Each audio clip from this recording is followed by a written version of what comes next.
Bueno, pues nada, buenos días a todas y a todos. Es un placer tener aquí a José Luis Sánchez Hernández como amigo, colaborador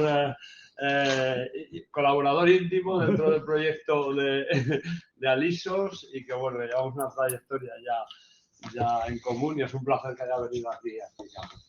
Y le va a presentar, aunque todos le conocemos muy bien, pero a pesar de ello, le va a presentar José Luis Vicente.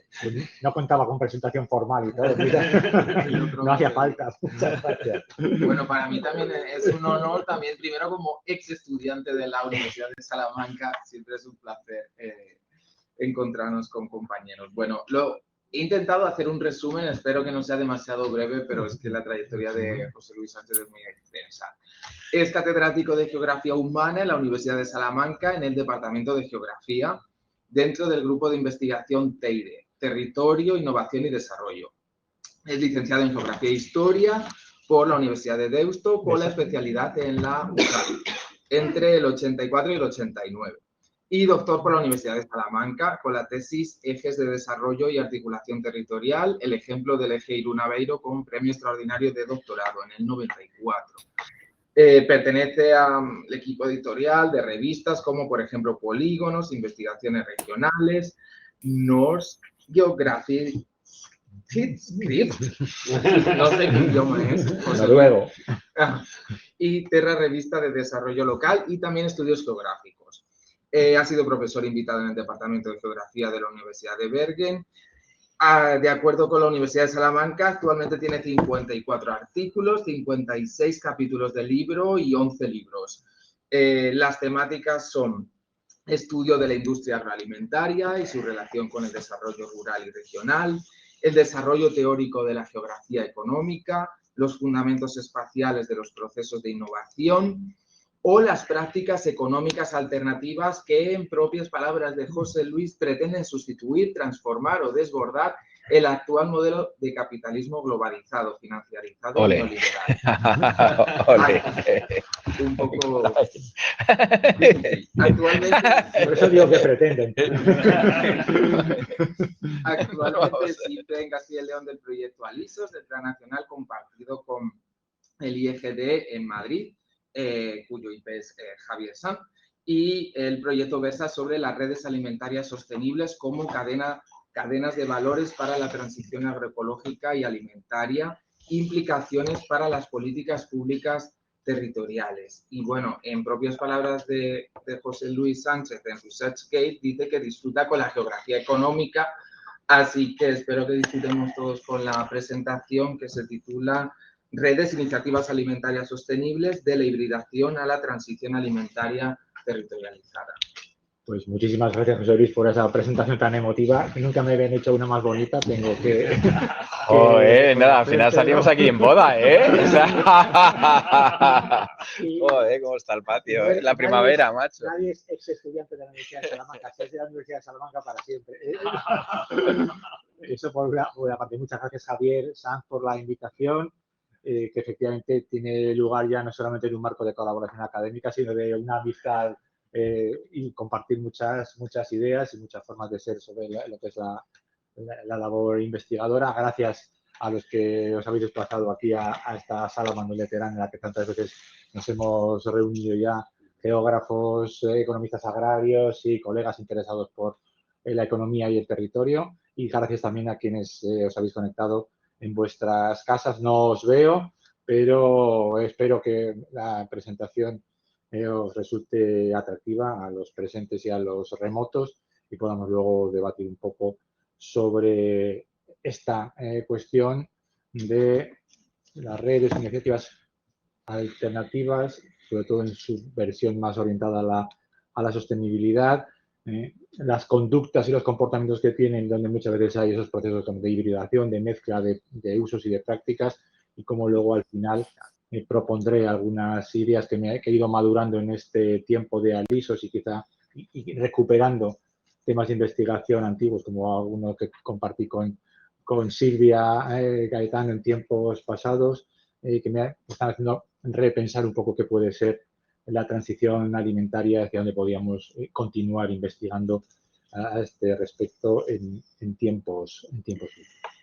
Eso, el proyecto ALISOS, que significa Alimentos Sostenibles, es digamos, cogiendo algunas palabras del título, las redes alimentarias sostenibles, ALISOS, como cadenas de valores para la transición agroecológica y alimentaria e implicaciones para las políticas públicas territoriales. Sé que de ese proyecto se ha hablado ya aquí más veces, no voy a ser reiterativo. Es una investigación coordinada, va a durar 4 años y 9 meses, porque tenemos prórroga afortunadamente hasta mayo de 2026, nos queda un año de trabajo todavía que nos va a venir muy bien para cerrar algunos flecos y seguir produciendo investigación y madurar ideas nuevas para el futuro, con 2 subproyectos, uno de la Comunidad de Madrid, donde sabemos que el proceso, digamos, está más maduro en términos, si se quiere, económicos y territoriales, y el problema es abordar el salto de escala y conectar a través de otros mecanismos logísticos la producción con el consumo, un consumo concentrado geográficamente y que necesita, por tanto, una logística eficaz,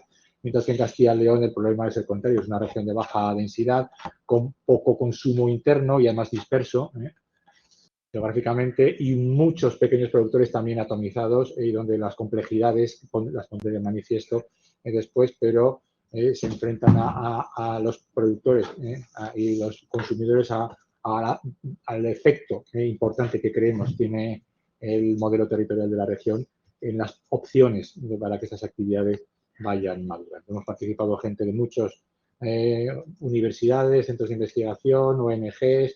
Es un proyecto, como sabéis, multidisciplinar, y eso también nos está ayudando, creo que a todos, a aprender de los demás. Y parte, y aquí no descubro nada, pues de la crítica, ¿no?, al modelo alimentario en vigor. Estamos descontentos con ese funcionamiento, digamos, corporativo, con los efectos sobre la salud de una mala alimentación, sobre la mala calidad de la dieta, la deshumanización y desterritorialización del proceso alimentario y sus impactos ambientales. Y bueno, pues se intenta construir un modelo alternativo basado en un alimento con una naturaleza distinta, de mayor calidad propia, con un proceso de producción y distribución también distinto, y donde el lugar de procedencia tenga una importancia fundamental, o lo que reconecte productor, consumidor y producto. Sin olvidar esto, y sobre esto mencionaré alguna cosa más adelante.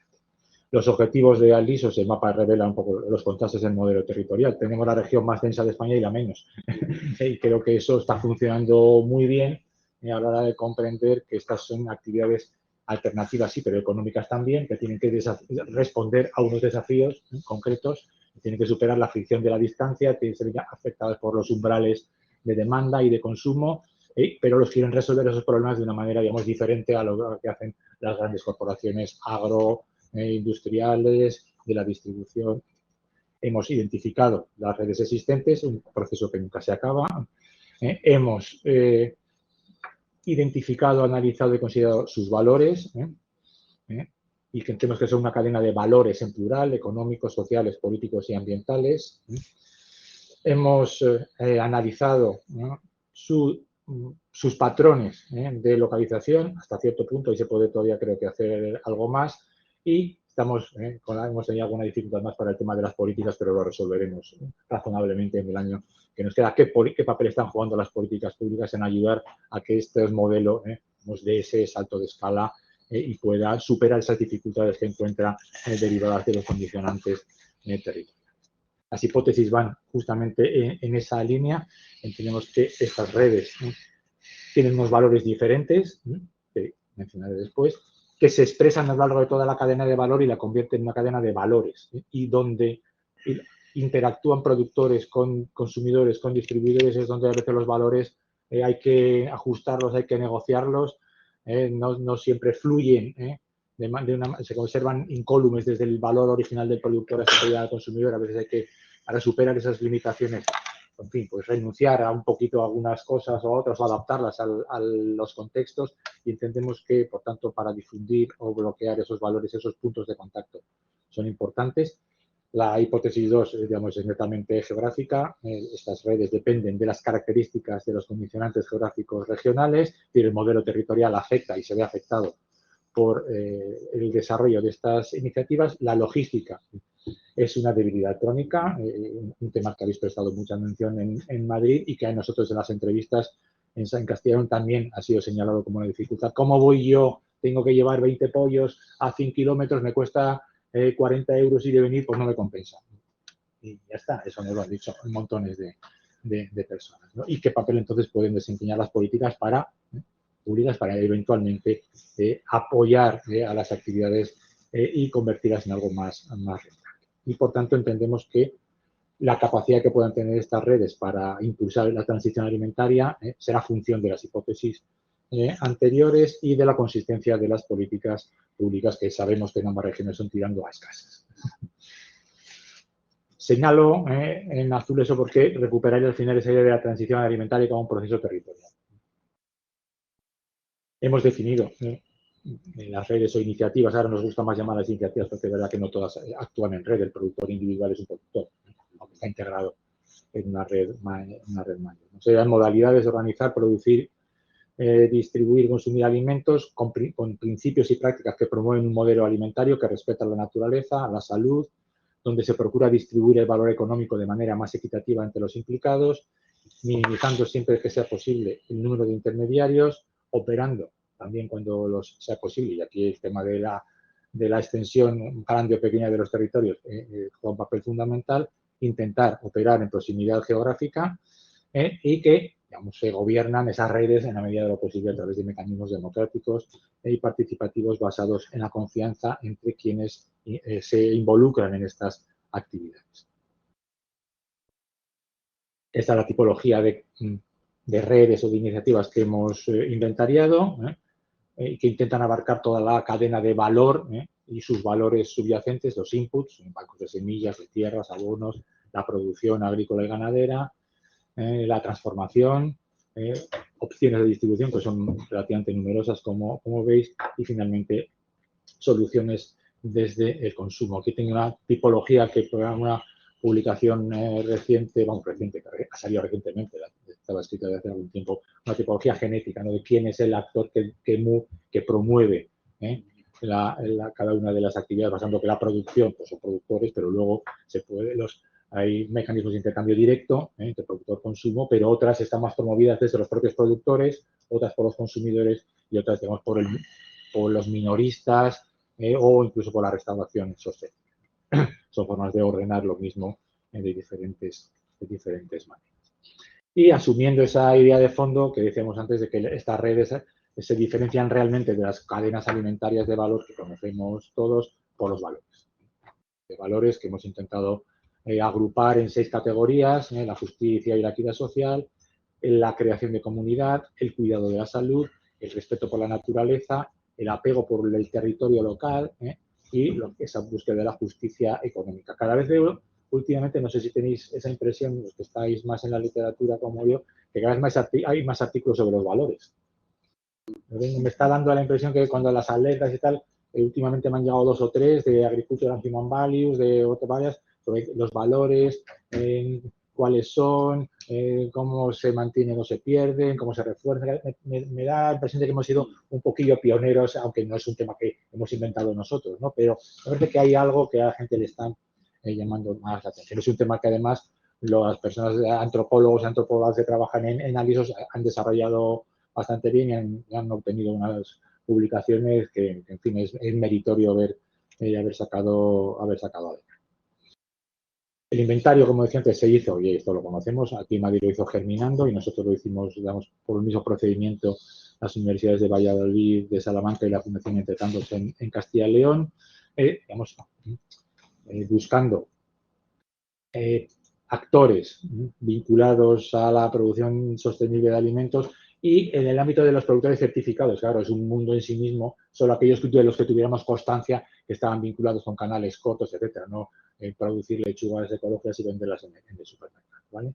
Se hizo una primera versión que terminamos en julio de 2023, cuando empezó la campaña de entrevistas, después entre mayo de 2023 hasta febrero 2024 se hicieron entrevistas en paralelo con un guión conjunto, lógicamente, en ambas comunidades autónomas, y eso nos sirvió para darle una vuelta al inventario y hacer una versión 2.0, que es la definitiva, que nunca es definitiva, porque siempre aquí hay la rotación de actividades es alta, pero vamos, la que hemos dado por definitiva y publicado en el inventario en la web, luego lo pongo un momento, está cerrada, digamos, en septiembre de 2024 y con este resultado, ¿no? 1.205 casos, de los que 790 están en la Comunidad de Madrid y 415 en Castilla y León, y como digo, ni están todos los que son, y probablemente alguno que sea, por nuestro caso, quizás no responde al perfil luego. Y el proceso de recoger datos de esta manera a través de mucha búsqueda en web y tal, pues es complicado. Aquí tenemos la distribución, el número por municipios de redes en ambos, de iniciativas, si queréis decirlo así, en ambos casos. Y bueno, hay dos modelos totalmente diferentes, un modelo de alta densidad, con muchas iniciativas vinculadas al consumo. Si pusiera, no he traído los mapas por tipos de actividad para no cansar, pero obviamente las de consumo están concentradas en Madrid, apenas hay en Castilla y León, más allá de las capitales. En la producción hay, lógicamente, una importante presencia en la producción y la transformación en Castilla y León. En Madrid también, parece que ahí va a haber poco, pero también hay más de lo que parece. Eso es otro resultado, digamos. Los compañeros de Valladolid y Juan Carlos están trabajando en un par de artículos dedicados a explotar el inventario y salen estas cosas de manera bastante marcada, ¿no? Y también se ve, para el caso de Castilla y León, que frente a veces algunas ideas que podemos tener, pues estas iniciativas alternativas, digamos, son un fenómeno bastante urbano. Su relación con el desarrollo rural podía discutirse, ¿de acuerdo? Es la demanda, en principio, la que parece actuar globalmente como gran vector de justificar la localización, más allá de algunos elementos que han puesto de manifiesto Juan Carlos. Aquí vemos con unas ratios sencillas. En Madrid tenemos pues, un mayor número por kilómetro cuadrado, pero no por habitante. La ratio de número de casos por habitante es más alta en Castilla y León. A mí eso me suena a que, lógicamente, en Madrid se pueden hacer economías de escala. Tienes poca distancia que recorrer y pocas unidades más grandes pueden cubrir la demanda regional, así muy grosso modo, mientras que la distancia impone una limitación, un umbral de rentabilidad de los casos de Castilla y León, donde hay algunas provincias con bastantes casos por habitante, 20 y pico, es decir, que hace falta, parece, con muchas unidades pequeñas para llegar a cubrir una demanda que también está geográficamente fragmentada, ¿de acuerdo? Porque por lo que hemos ido viendo en las entrevistas, no es frecuente que vendan, sobre todo muy lejos en Castilla y León, salvo las que están cerca de Madrid. Los ámbitos de mercado son más de proximidad, porque, como digo, como la logística está desorganizada, pues los costes de transporte son una cierta limitación. Aquí Juan Carlos y Enar elaboraron este pequeño, digamos, modelo interpretativo donde encuentran que los factores, para el caso de Castilla y León, que estructuran la localización son básicamente el medio físico. Hay algunas áreas propias, las zonas de montaña, son reservorios de actividad porque hay una biodiversidad que justifica la singularidad de las producciones. José Luis Vicente procede de unos territorios calientes en el mapa. En la zona de arriba hay más, porque vienen el número por municipio, pero si miran los puntos de los casos, hay una cierta concentracióncilla en los arribes dentro de lo que es difícil es encontrar eso en Castilla y León. Es decir, el medio físico genera ya unas oportunidades y, lógicamente, también los espacios urbanos, por esa función de la demanda, huertas cercanas, más todo lo que se relaciona con grupos de consumo, supermercados, etcétera. Es un fenómeno básicamente urbano. Pero luego hay algunos que llaman ellos factores agrupadores, algunas pequeñas concentraciones de actividad donde, por ejemplo, el hecho de estar en un espacio natural protegido, y por el caso de los arribes es un incentivo, porque se crea un marketing territorial asociado a la calidad, denominaciones de origen, en los espacios naturales, etcétera, y todo eso queda revestido de un aura de distinción o de diferencia. O donde ya vienen intervenido agentes institucionales, como el caso de la Diputación de Zamora, que es un caso excelente de acción sostenida desde lo público y en mantenimiento de este tipo de producción, ¿no? Y luego ya hay algunas cosas dispersas, donde, bueno, pues gente, las iniciativas un poco más particulares o contextos como la famosa localidad de Amayuelas en Palencia, donde hay un microcosmos de idea de alimentación alternativa de gente concienciada, pues que ha montado algo y donde hay unas pequeñas microconcentraciones o gente que vuelve a su pueblo y eso genera una pequeña dinámica de 2 o 3 casos. Y claro, en Madrid en el mapa no se ven, pero en Castilla y León se ven perfectamente. Claro. Esa es la web del proyecto. Como tendréis la presentación, pues ahí están. El inventario que se puede consultar online. Lo ha hecho Nuria fenomenal. Están las publicaciones, están todo lo que son productos del proyecto, los vídeos de intervenciones que hemos ido haciendo, todos los resultados lo tenéis aquí. El segundo, tras, como dije, el inventario y las entrevistas, ¿no? Voy a centrarme para el caso de Castilla y León. Nosotros hemos entrevistado 84 casos, que son los que veis ahí, intentando abarcar en todas las provincias, en la medida de lo posible, casos de todas las eslabones de la cadena de valores, de productores, transformadores, distribuidor, consumo, hasta donde lo hemos podido hacer, intentar abarcar un poco la variedad de situaciones de la región. Es la más extensa de España y hay entre las dinámicas de León vinculadas a Asturias, a Galicia, etcétera, desde Segovia y Ávila vinculadas a Madrid, hay sus diferencias, entre las zonas de montaña, las zonas vinculadas a las capitales, los ejes de comunicaciones, que no lo he señalado antes, pero las grandes autovías, los que sabemos el mapa de autovías, lo vemos perfectamente aquí debajo, las vemos perfectamente. O sea que la accesibilidad, como en todas las actividades económicas, también juega su papel, ¿vale? Luego podemos hablar sobre esto. Hemos entrevistado, voy a poner aquí también esto, porque si no... José Luis, la diferencia de colores de las chinchetas en el mapa anterior. ¿Quién había hecho las entrevistas para hacernos las naranjas las hemos hecho en Salamanca, las moradas las han hecho en Ari Juan Carlos en Valladolid y las otras verdes las hizo Beatriz Urbano en León, Palencia, tal vez solamente para ir. Vale. No tiene ninguna saber si tenía implicación. Esto lo hicimos, lo tenía yo hecho en Google Maps para ir haciendo el seguimiento, ver la distribución y que no quedaran grandes huecos dentro de lo difícil que eso es. ¿Vale?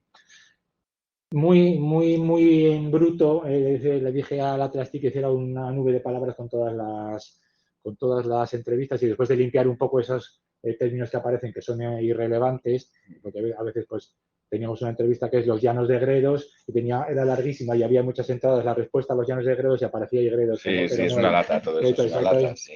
Me he dado cuenta que para la siguiente vez habría que codificar pregunta-respuesta y todo eso lo quitaríamos y luego quitamos de aquí pregunta-respuesta y ya está. Pero bien, hecha esa limpieza, señalo lo de Madrid porque estamos aquí, es el único topónimo que sobrevive a la criba de lo que no es referirse a lo local. ¿Vale? Sí. Nuestra hipótesis inicial de que había algo que investigar entre Madrid y Castilla y León se pone de manifiesto en cuanto uno hurga un poquillo en los contenidos, ¿vale? Más allá de referirse a Valladolid, pero claro, la gente en una entrevista están diciendo que aquí compra gente de Valladolid o habla de Valladolid, que eso es ruido en el texto, pero esto ni para una cosita que estamos preparando entre Javier Carolina y yo, para las redes del sistema central, para la vertiente de Castilla y León, el porcentaje de menciones de las entrevistas de Ávila y Segovia referidas a Madrid es súper mayor que el que hay para el promedio regional. Es decir, hay la bioregión de Madrid, como siempre bromeamos, incluye a Castilla y León y nos dejamos de Castilla y León sin comer alimentos sostenibles porque lo comemos de Madrid. ¿Vale? Pero bueno, se pone de manifiesto algunas cosas que también la palabra es gente, es unas actividades vinculadas a las personas y al producto y al productor. O sea, esa idea de la reconexión moral, ¿no?, entre productor, producto y consumo y grupo. Salen muchos de los asociación, salen muchos de los términos, digamos, que entendemos sin hacer ningún tipo de análisis refinado. Salen ya directamente en un montón de términos que parece que encarnarían de alguna manera nuestros valores. Claro, yo te hubiera dicho que en este caso, conociendo las TIC, hubieras quitado gente, porque gente aparece muchas veces utilizado de una manera muy coloquial y no necesariamente se está refiriendo a productores ni consumidores. Lo puedo hacer y quitarlo, Y hubieras, claro. Si quitas gente, pues claro, se recoloca el mapa de palabras, ya lo sabes, y salen otras. Claro. Pero entonces, proyecto, asociación, vida, bueno, pues salen sin ir querer, no era más un flash, no pretendía hacer ningún análisis. Sí, pero es interesante sería a partir que salga Madrid ahí, sí. Y ya os digo, Madrid es el topónimo de referencia. Incluso para productores más alejados, no solamente tenemos productores en Arribes que dicen yo vendo en Madrid, porque de Salamanca para allá es donde me lo aprecian. Allí la zona de tal, pues son muy... Y no. ¿Qué síntesis de resultados? Esto lo comentamos en Zamora cuando estuvimos en octubre. De los resultados propondría yo, haciendo como hemos leído las entrevistas todos muchas veces, etcétera, pues creo que propondría esos resultados de las entrevistas para Castilla y León. y además lo comenté también con Enar y Juan Carlos y Beatriz, que si se ajustaba también a su propia visión y dijeron que le parecía que era una síntesis razonable de lo que hemos encontrado. Iniciativas pequeñas, aunque no siempre, hay algunas que han crecido. Una variedad de productos limitada, es decir, la oferta de alimentos pues es producto fresco, transformados sencillos, como sabemos. Por otra parte, también son los tipos de alimentos que entendemos que hay que defender, ¿no? Bastante fidelidad a los valores originales o fundacionales, de esos 6 que hemos señalado, y volverá a salir el cuidado de la salud, el cuidado de la naturaleza y el apego a la tierra, la defensa del pueblo, de lo rural, están muy marcados, y no solamente entre las entrevistas del medio rural, sino que las entrevistas urbanas, ¿no? Yo quiero apoyar, yo quiero ayudar a ser medio rural del que procedo yo muchas veces siga. ¿No? En general son personas satisfechas con su trayectoria, con la trayectoria de su iniciativa, más allá de que evidentemente eso es palpable, les ha supuesto o les está suponiendo un altísimo esfuerzo personal. Entre la voluntad y muchas veces la autoexplotación, o sea, el trabajar extenuadamente, sin límite de horas ni de días, eso también hasta que en algunos casos la rentabilidad económica pues es escasa, o sea, en algunas iniciativas que, bueno, veis que ellos tienen una cierta prosperidad razonable, pero que, bueno, en algunos casos se entiende que les compensa esa modestia de la forma de vida o de los ingresos que tienen, compensa porque esas personas entienden que están viviendo conforme a sus ideas, a sus valores, a sus principios, tanto personales como a lo mejor comunitarios, y equilibra. Pero hay un punto por debajo del cual nadie puede caer. No están para perder dinero. Otra cosa es que la gente diga, no, yo no quiero ganar más porque estamos bien, no producimos lo que podemos vender, yo no quiero más porque significaría complicarme la vida, etcétera. Pero hay unos cuantos casos que entre que hicimos las entrevistas, empezamos hasta que las cerramos, del caso de Castilla y León, de las entrevistas solo, que eran 90 y pico, hubo, no sé si 10 o 12 cierres. Y se debieron todos a que ya no soportaban económicamente la situación. ¿Vale? Hemos identificado, y sobre esto voy a elaborar un poco más adelante, limitaciones que impone el marco geográfico, el marco territorial de Castilla y León. Obviamente la estacionalidad, es un clima que tiene sus asperezas. El vergel de los Arribes más mediterráneo no es lo común, como sabemos, en Castilla y León, y obviamente la estacionalidad influye tanto en la producción como en el consumo, porque luego en el verano, pues como pasa en todos los sitios, la gente no consume, que es cuando más huerta hay, la gente se va al pueblo y tiene su propia huertecilla y tal, y no compra del productor. O sea, la estacionalidad en la oferta y la demanda se nota. Como he dicho, la distancia, la logística se menciona muchas veces, y muchos productores recurren a empresas de transporte corrientes y molientes. Nadie, a Segur, Frío, no sé, a todas las que hay y ya está. Y no le digas a uno que se ponga de acuerdo con otro porque dice, no, pero es que mi producto es distinto de este, el mío va con frío, el mío no, yo vendo los martes y los jueves y el otro los lunes y los miércoles, y no, no se van a poner de acuerdo, claro. Entonces, o no, entonces, pues, ese individualismo de la región que ha sembrado, también más allá de esa voluntad cooperativa, ese sentido más comunitario de estas personas, pues también se asoma un poco ahí. Y querrían mejorar, porque muchos dicen, oye, me gustaría y tal, pero ahí es muy difícil.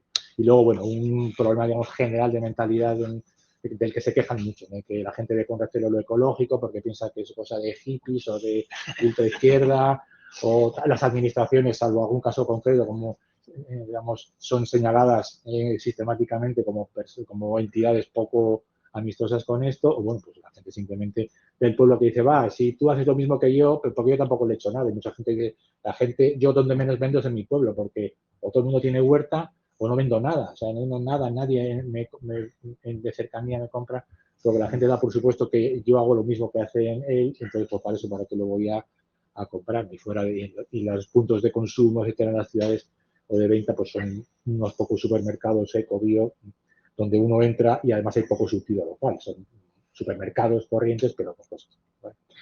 Y, evidentemente, hay una demanda de colaboración. También dicen, pues si se pudiera, estaríamos dispuestos, habría que colaborar más para intentar superar todas estas limitaciones, y aquí surgen pues, cosas que conocéis bien también aquí en Madrid. La gente dice, es que si no tengo tiempo, porque ya bastante me autoexploto y dedico mi tiempo a mantener mi actividad, no tengo tiempo de colaborar, o colaboré pero ya me borré, o tal, porque no dábamos abasto, aunque es verdad que está habiendo algunas iniciativas, y yo que en los casos que he trabajado más directamente en las entrevistas, que han sido Salamanca, Ávila y Zamora, hay esas iniciativas. La más consistente me parece esta de Bioproeza, que es productores biológicos de Zamora, que son unos poquitos, pero que están revitalizando, un poco dinamizando, complementando, si se quiere, esas iniciativas de la Diputación, y son los que han revitalizado el mercado ecológico de Zamora, que se hace un sábado al mes.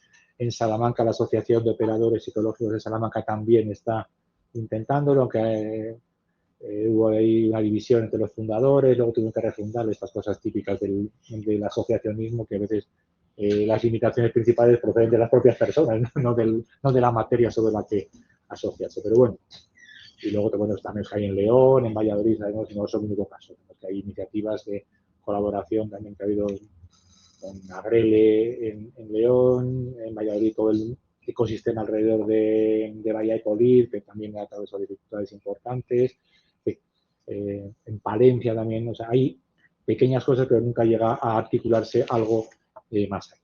A pesar de ello, esto también cuando le preguntamos a las actividades que están ahí representadas con quién se relacionan, hay un montón de vínculos comerciales, de compra, de venta, de interacción, de colaboración, hay muchos vínculos.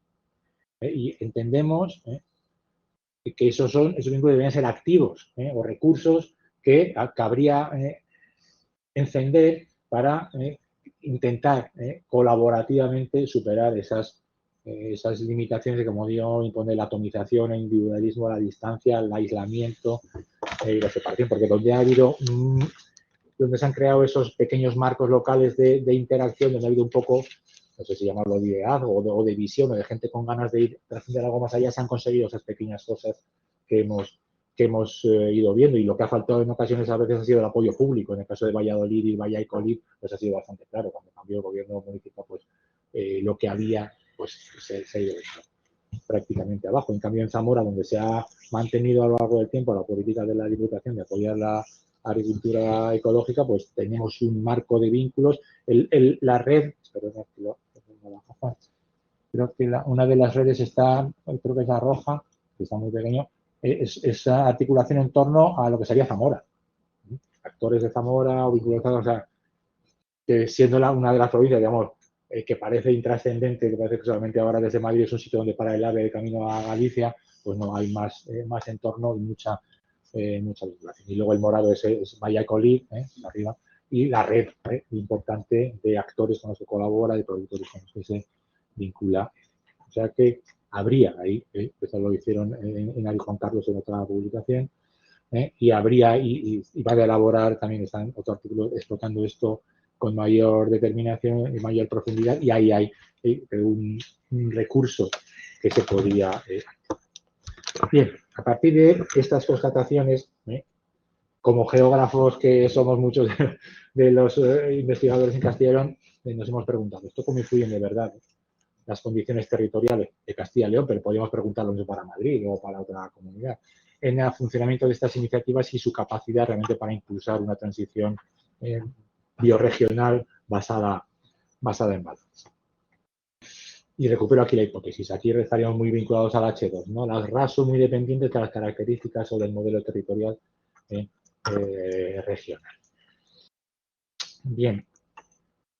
Hemos preparado un marco, un pequeño modelo interpretativo de factores. Luego esto creo que hay gente que le haya gustado y a lo mejor se va a tener algo más de recorrido, cosa que me da. ¿Qué factores, en términos de actividad económica, condicionan o no, o impulsan o limitan la operación y el funcionamiento de estas iniciativas? Factores de oferta, factores de demanda, factores relacionados con la distribución, me refiero a la distribución física, o sea, el desplazamiento de los productos, ¿no? Y las políticas públicas, ¿no? Entran condiciones de oferta, sin ser prolijo, entendemos que las condiciones naturales, esto será un modelo aplicable. Habrá gente que que se podía modelizar esto, o sea, se podía modelizar. O sea que ahí hay tarea para modelizar y opciones de hacerlo, ¿no? Modelizar condiciones naturales. Ya hemos dicho que relieve, altitud, hay una serie de elementos que son propicios, pero podrían ser obstáculos también. El clima, el agua, eso es una idea abstracta, o sea, no está pensado para un lugar concreto, ¿no? Los suelos de vegetación proporcionan unos recursos o unas limitaciones, igual que los recursos productivos. Hay variedades locales, hay una especialización en el sector, cómo es el acceso a la tierra, qué tipo de prácticas y manejos se hacen, qué medida hay más o menos mecanización, cómo funciona el mercado de trabajo. Luego venimos con una cosa que nos dicen, sí, esto está muy bien, pero no hay gente que pueda recoger el testigo de mi actividad. Entonces yo estoy aquí pues porque me gusta, pero esto yo sé que el día que me jubilo se acabó. Y en otros casos puede haber un mercado de reemplazo y funciona, ¿no? Luego, recursos relacionales, en qué medida el sector alimentario proporciona vínculos que permitan que la actividad participe de un proceso más extenso. ¿Qué tamaño tiene el sector agroalimentario? Evidentemente hay regiones en España donde es limitado, por tanto, las opciones de crecimiento son menores, ¿no? El tamaño del propio sector ecológico, que esté o no desarrollado, ayuda a que haya una mentalidad y un entorno propicio. Hoy la propia coherencia de la cadena de valor. Si tienes a mano todos los eslabones, puedes conectarte mejor que si te faltan, como es el caso que nos dice tanta gente en Castilla y León, no hay semillas, no hay no hay un transporte en condiciones, si faltan eslabones importantes, pues ya se genera una limitación. O pues, lógicamente que las políticas públicas, los requisitos burocráticos, cómo se interpretan los reglamentos o qué políticas territoriales se aplican, pues va a influir en la demanda. El volumen de población y su estructura por edades, la composición de los hogares influirán, los perfiles de consumo también, el marco cultural tradicional que valores a los alimentos de cultura alimentaria existen, qué propensión a la innovación. Hay miles de estudios de geografía económica sobre la propensión a la innovación y sus diferencias interregionales. Andrés Rodríguez Pose, si queréis, pues tienen cientos de pamfletos, ¿no? Pero mucho sobre esto. Hay sociedades más cooperativas y otras más individualistas. El marco regional, nos hemos dado cuenta, esto lo he incluido porque por esta constancia que tenemos de que no es lo mismo quien te rodea. No es lo mismo quien te rodea. En el caso de Castilla y León, Madrid tira mucho y el País Vasco por el norte también.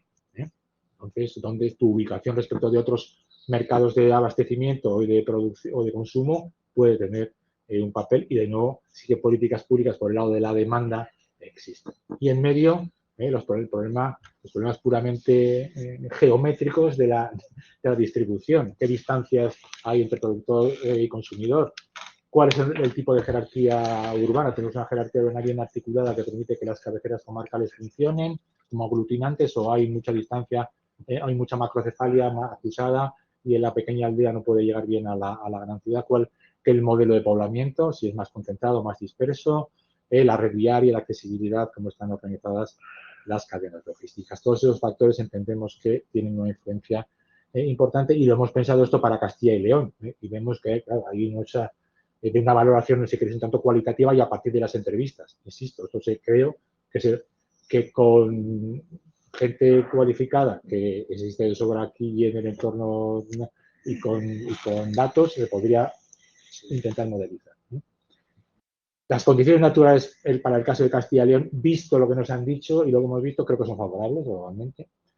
En cuanto a recursos productivos, hay una valoración ambivalente, hay variedades locales, pero falta, por ejemplo, este tema del mercado de trabajo o del acceso a la tierra. Hay gente que nos dice, ya sí, yo ampliaría, pero ¿cómo pago yo tal si andan muy mal económicamente o muy justos?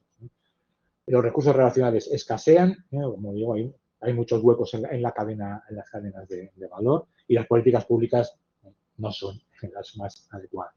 Por el lado de la demanda, claro, no es lo mismo. En Madrid tendríamos lo opuesto. Tenemos mucha población, tendríamos población más juvenil. En Castilla y León hay poca población envejecida, con unos patrones de consumo muy ya marcados y mucho hogar unipersonal.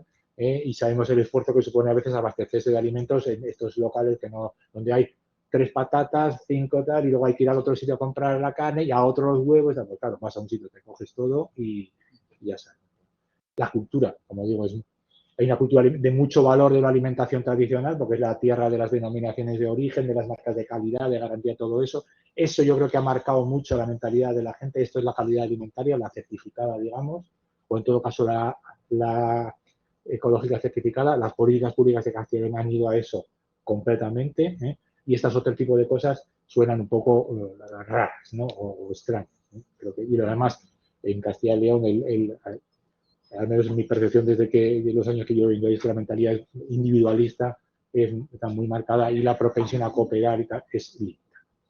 En cuanto al entorno regional, proporciona ventajas, claro.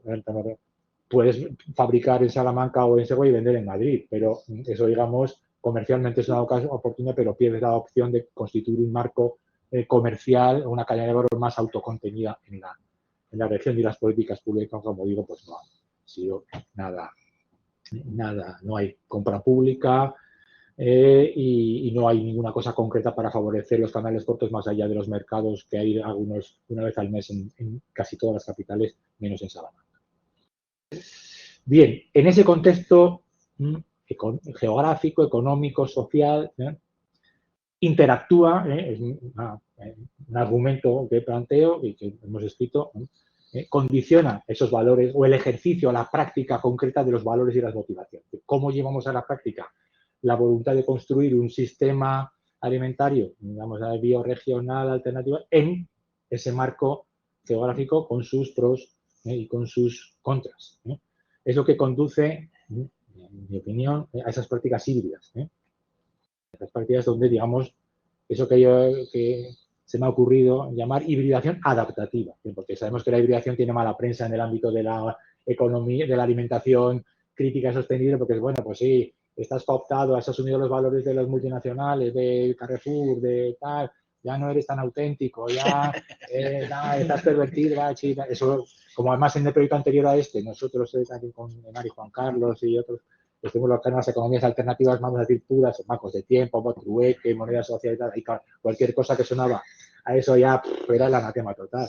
En algún sitio no me quisieron hacer una entrevista porque era de la universidad y eso era el sistema. Entonces, claro, yo no quería tener contacto con el sistema. Eso era una faceta del Estado. Además pensaban que tenía que ser un informe para el del proyecto y de ir al ministerio y de valer prácticamente que el ministro le dijo, no, olvidaros de eso. Lo que yo digo aquí no lo va a leer nadie. Pero bueno, en esos niveles. Y sabemos de lo que estamos hablando, aunque lo exprese de manera sencilla.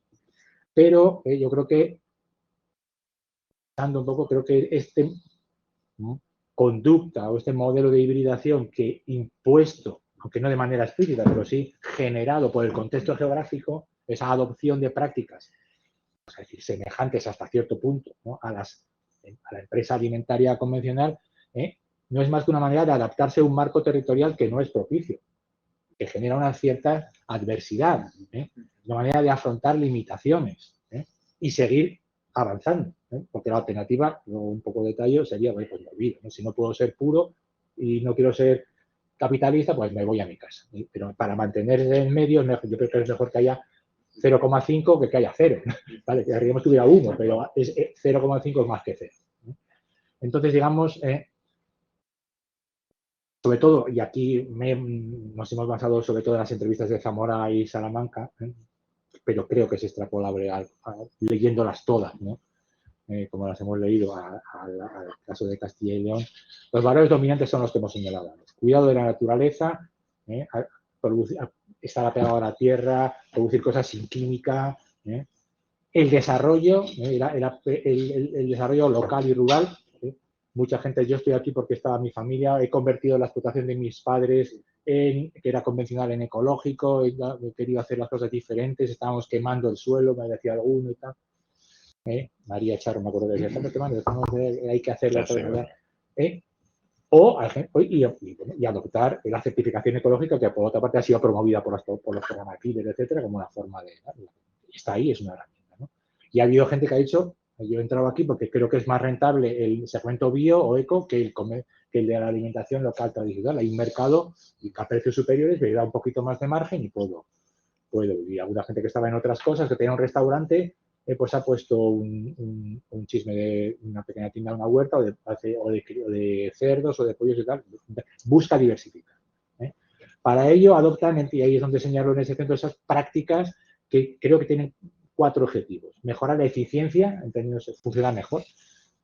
Y si se tiene que abastecer a distancia, pues se abastece a distancia. Hay una persona que trae el chocolate, para hacer chocolate eco lo tienen que traer de Austria, porque no había. Ser de Austria, pues sería mejor que no fuera de Austria, pero. O acudir a proveedores para maquinaria, para algunos semillas, a proveedores especializados. O externalizar, como digo, la logística en compañías estándar. Comodidad, facilitar comodidad al usuario. Las tiendas bio y eco quieren ser como supermercados, es decir, que la gente vaya y compre lo más posible, dice todo, porque si no, no va. O la propia certificación, dice, esto me da acceso a una clientela, a un nicho de mercado que de otra manera no tengo, porque hay gente que solo compra si está certificado.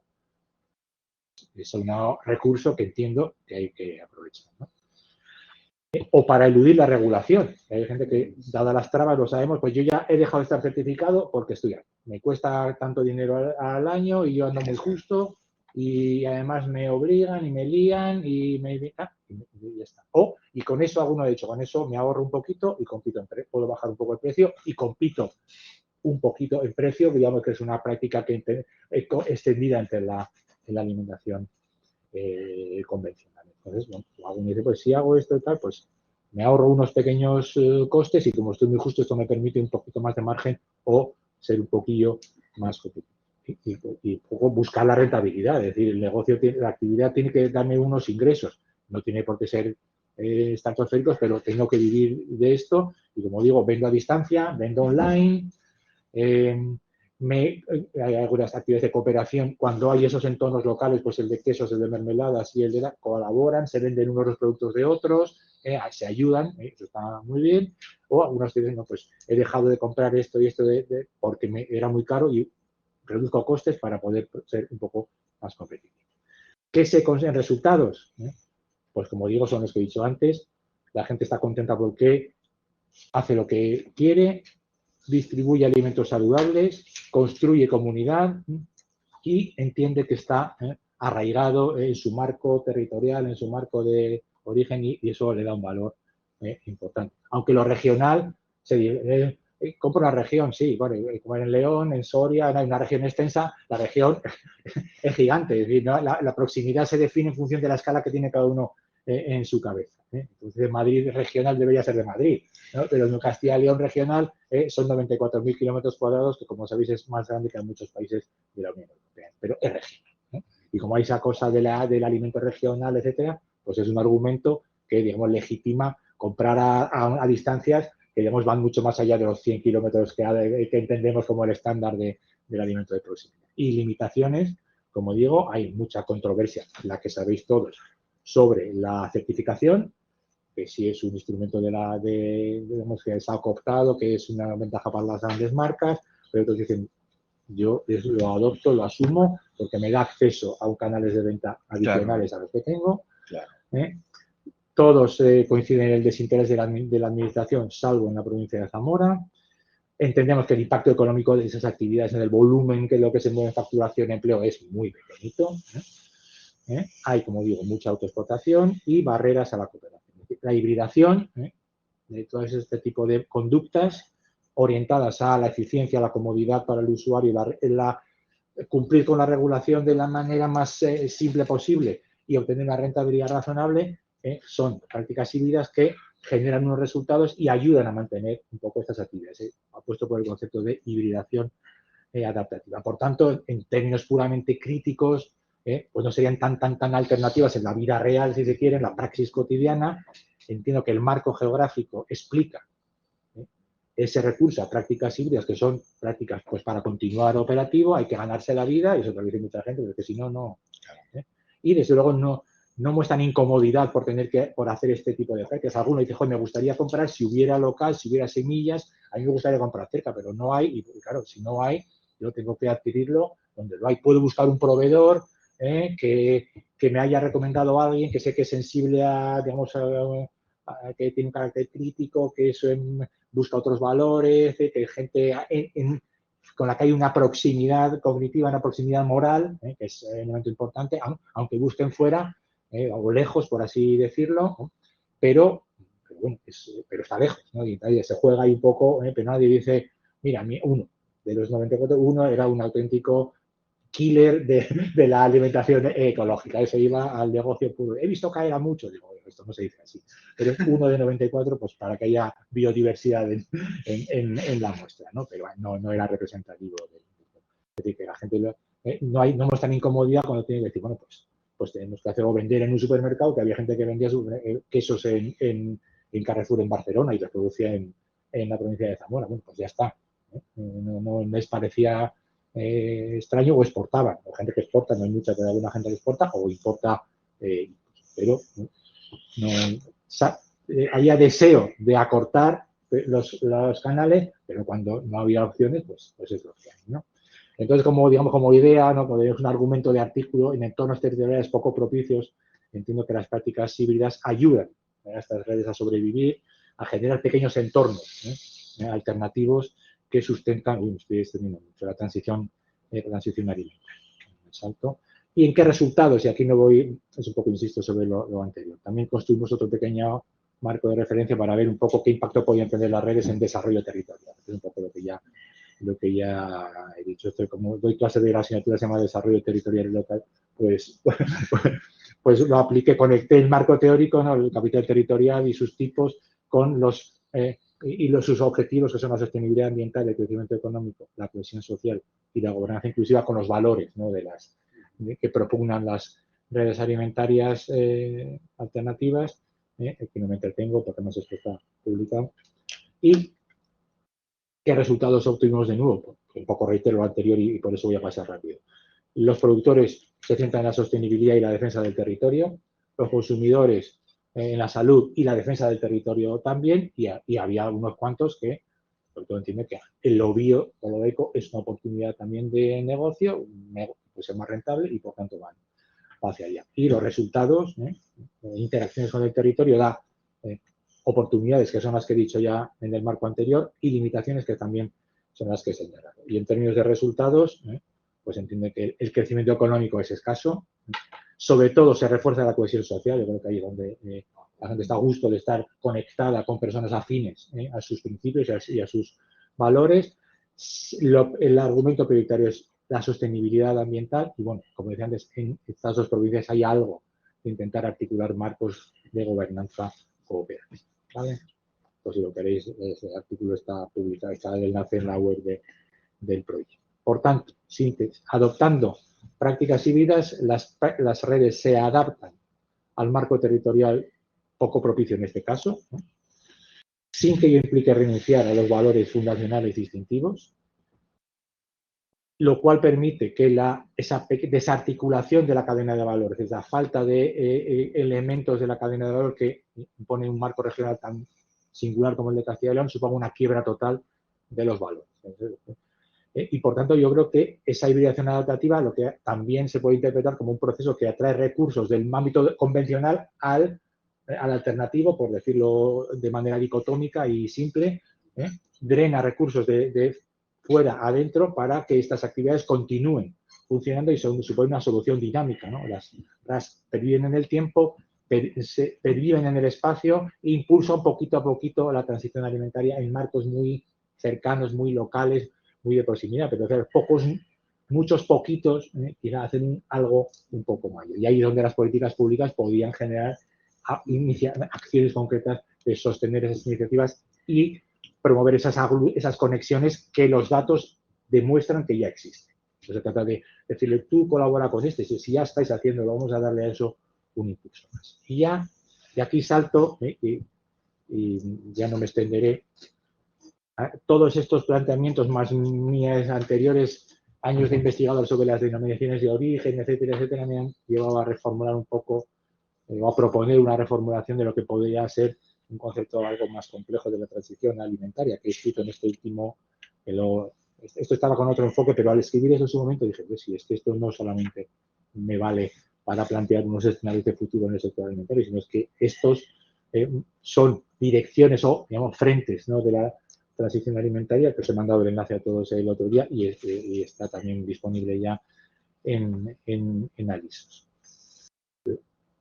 En Alisos definíamos la transición alimentaria como un proceso con este marco, pero diciendo que la transición agroecológica está construyendo un sistema de producción, distribución y de consumo de alimentos donde todos estos elementos funcionan a la vez, están conectados.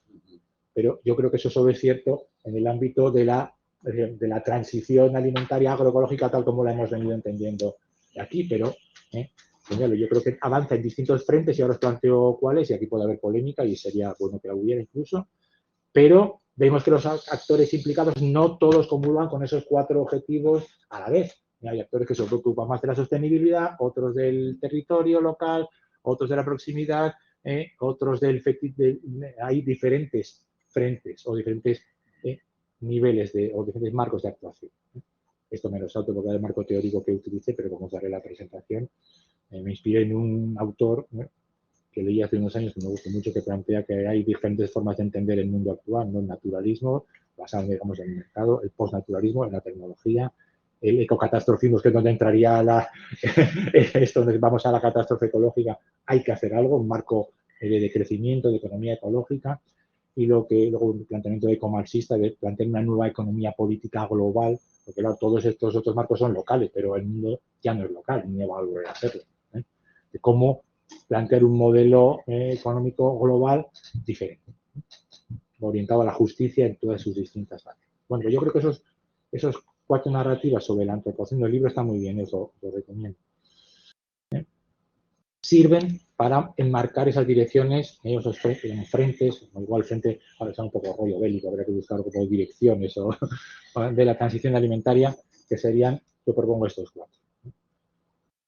Hay un frente, una dirección, digamos, tipo mercado, no me explico, podemos dar business as usual, no en el sentido de la alimentación convencional auténtica, sino el papel que juegan las certificaciones, denominaciones de origen, certificados ecológicos, todo lo que es el alimento certificado, donde hay algo externo que sanciona que este alimento tiene unos atributos, propiedades y si uno quiere valores también. Y donde sabemos que hay un papel cada vez mayor de las empresas, del big food, por entendernos entre nosotros, o del small food, si estamos hablando de bodegas o de las denominaciones de origen, pero que tienen una lógica básicamente de mercado, aunque tienen un impacto local muy importante que hemos estudiado mucho algunos años.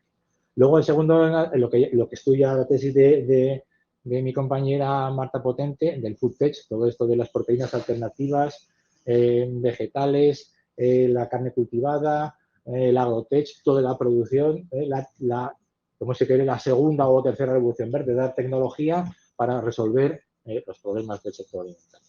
Nuestro marco bioregional, y luego, eventualmente, un marco ecoglobal, que creo que es un poco más complejo, que yo vincularía, un ejemplo claro sería el comercio justo, ¿no? Para articular otras formas de interacción a distancia. Y empresas, tecnologías, mercados y regulación se combinan de formas distintas en esos 4 escenarios, y esto es cierto que está desarrollado, hay que asumirlo, desde Europa. En países poco desarrollados, pues es difícil encontrar estos 4 frentes a la vez, pero yo creo que el sistema alimentario en Europa está evolucionando en estas 4 direcciones a la vez. No me entretengo mucho en cada uno. El frente, digamos, de business as usual o de certificaciones, pues el mercado sería el actor que dirige y las empresas. Se entiende que puede alimentarse el mundo avanzando por esa vía de las certificaciones, que pueden cubrir cualquier nicho de mercado, el de los veganos, el de los celíacos, el de cualquier demanda, necesidad alimentaria, según esta filosofía o según esa práctica, porque está sucediendo, se puede cubrir a través de esas vías, y las empresas grandes pues están desarrollando alimentos con esos atributos comerciales de manera continua, y además, bueno, en el caso europeo, la PAC va por una parte va por esa línea de las políticas. El de la, digamos, intensivo en tecnología, el Food Tech, que, como digo, estamos haciendo una tesis en Salamanca sobre cómo funciona este ecosistema en España, entiende que la solución a la insostenibilidad viene de más tecnología digital, de más tecnologías, biotecnologías, y está produciendo una gama de alimentos, unos ya más arraigados, otros más experimentales, y el discurso de esos actores es que ellos pueden poner fin a la escasez de alimentos global. Y al final lo pongo. ¿Cómo son? Aquí de la cuestión es definir qué se entiende por alimento. Si es un nutriente o es un bien que va más allá de unas proteínas, grasas y tal que te comes y te permiten. Bien, bueno, pero esto va a cambiar, eso cambia la geografía de la cadena alimentaria. Marta ya ha hecho alguna cartografía de dónde están las empresas del sector en España y podían ser empresas de foodtech, pero podían ser empresas de hacer chips, porque la localización es urbana y metropolitana. Luego lo pongo para acá porque lo tengo ya. Bueno, Madrid, Barcelona, San Sebastián, Sevilla, algo tal, capitales, por supuesto. Esos alimentos fabricados bajo el poder corporativo, recursos, porque se nutren de altos recursos financieros, mucha intensidad en conocimiento, es decir, es una actividad típica metropolitana, no urbana, metropolitana, como es lógico. Y se aprovecha de las economías de localización y de aglomeración que proporciona las ciudades a cualquier actividad económica. Y aquí la regulación sí es importante, ¿no? El primer artículo de la tesis de Marta va justamente eso, la regulación como freno o como estímulo para que esto vaya adelante y la cuestión es definir qué es un alimento. Si se acepta que estos también son alimentos, pues habrá una opción de gigantesco crecimiento del mercado y las barreras serán nuestras, culturales, y si se regula más, es más restrictivo, pues habrá más. Esto no lo tengo que explicar porque es lo que sabemos aquí, digamos, el Frente Bioregional, que se basa en lo contrario, en Local Agroecological Food Systems, que hemos escrito Javier y yo, sistemas alimentarios agroecológicos localizados, basados en agroecología, en la soberanía alimentaria, en explotaciones familiares pequeñas, en la circularidad, en canales cortos, en coaliciones urbano-rural. Es decir, aquí todos sabemos de lo que estamos hablando. El papel del Estado, en todo caso, iría en líneas como el Pacto de Milán, etcétera, con alianzas entre lo urbano, lo rural, los municipios como elementos fundamentales para construir ese orden bioregional. Y yo creo que, siendo honestos, no hay que diseñar el papel, la influencia que ha tenido esto en sí mismo y sobre lo demás. Porque hay muchas personas, muchas organizaciones implicadas en esto, incluida la FAO, que ya sé que algunos dicen que de nuevo es la cooperación y tal, pero bueno, si la FAO habla de agroecología, por algo será. Creo que también hay que valorarlo positivamente. Podía denostarlo, ¿no? Pero parece que, Y yo creo que desde los años 70 para acá, estas ideas han influido mucho en la configuración de la mentalidad sobre el consumo de alimentos y luego ha tenido su efecto sobre la oferta de los mismos. Y aquí siempre yo me he preguntado, ¿no? Bueno, ¿cómo alimentamos las megaciudades? Lo que existe. No podemos dispersar a la gente para que vuelva al medio rural, a mundos bioregionales y a ciclos cerrados, etcétera. ¿Cómo alimentamos las grandes ciudades en un marco distinto, alternativo, ¿no? O qué reglas deberían sustituir a las actuales de la OMC en el comercio de alimentos para que haya algo más justo, ¿no? Entonces, como la desglobalización es poco realista y mucha gente sabe que dice que además es localista, es insolidaria, que hay que establecer vínculos. José Luis Vicente siempre nos dice, pero hay que plantear marcos que valgan para el sur global también, no solo para el norte.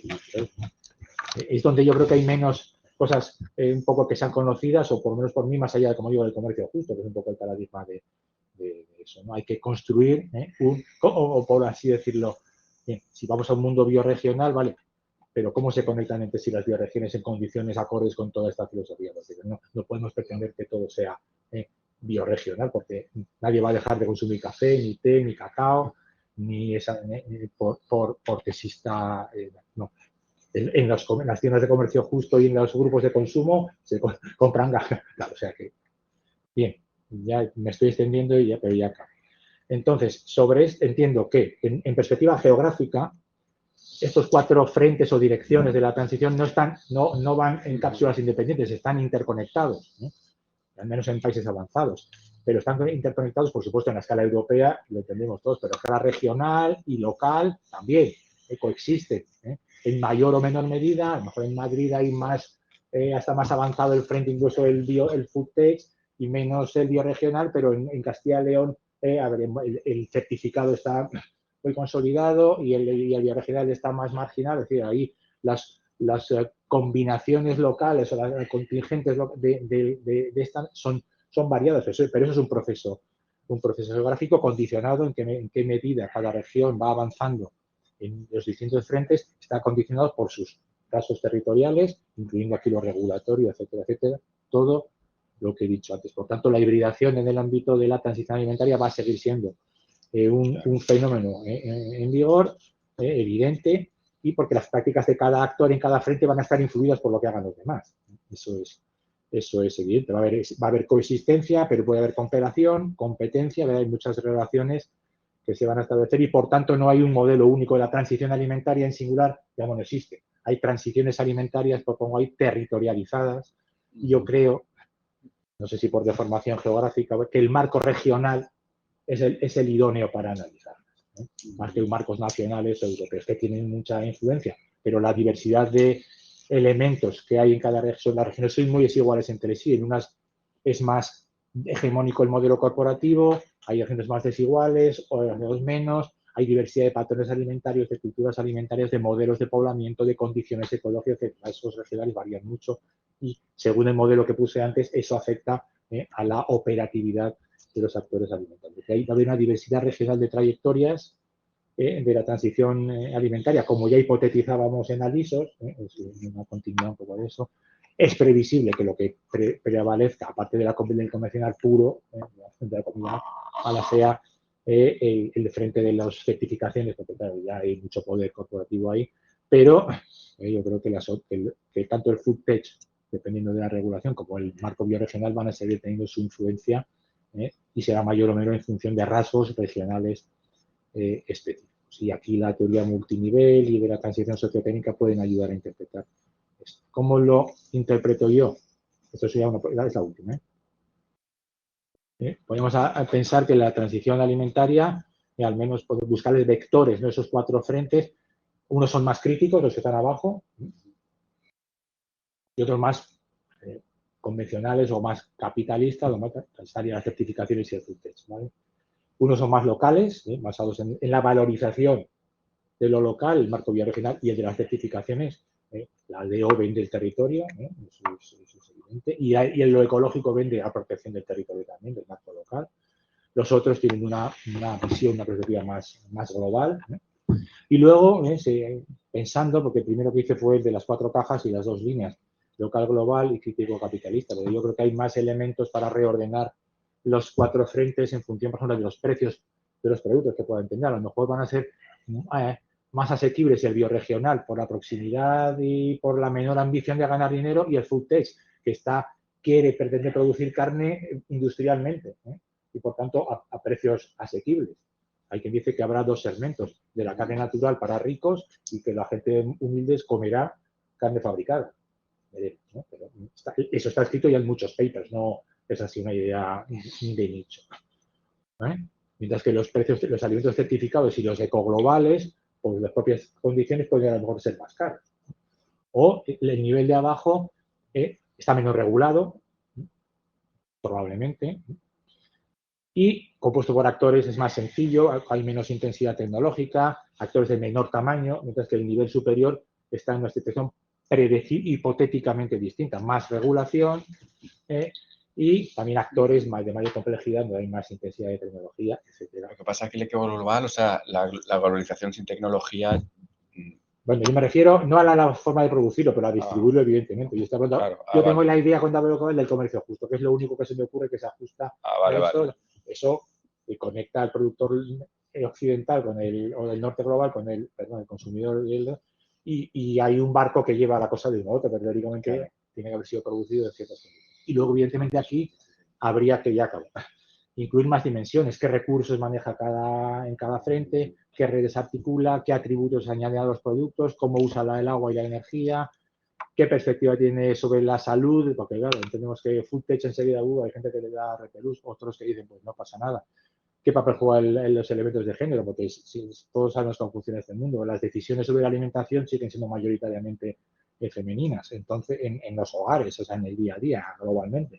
Entonces, el papel que puedan jugar las mujeres en impulsar la producción, pero también los patrones de consumo y cambiarlos acorde a eso, pues son importantes. ¿Vale? Entonces, yo creo que ahí hay un campo de investigación de conectar preocupaciones que tenemos en Alisos hasta ahora con la integración que eso juega en el futuro y cómo avanzan los distintos frentes y se influyen unos a otros, que me parece que puede ser interesante. Aquí tenéis en la web, está toda la producción de alisos hasta ahora, está disponible. Y nada, pues no me he extendido algo más de lo que da cuenta, pero como venía muy entusiasmado y me gusta hablar de esto y estamos tan en familia, pues siempre se explaya uno algo más. Cuando el auditorio es más formal, pues uno se limita a evitar ciertos comentarios que he ido añadiendo aquí y a cortar la cuestión un poco más. Muchas gracias por vuestra atención en local y en remoto.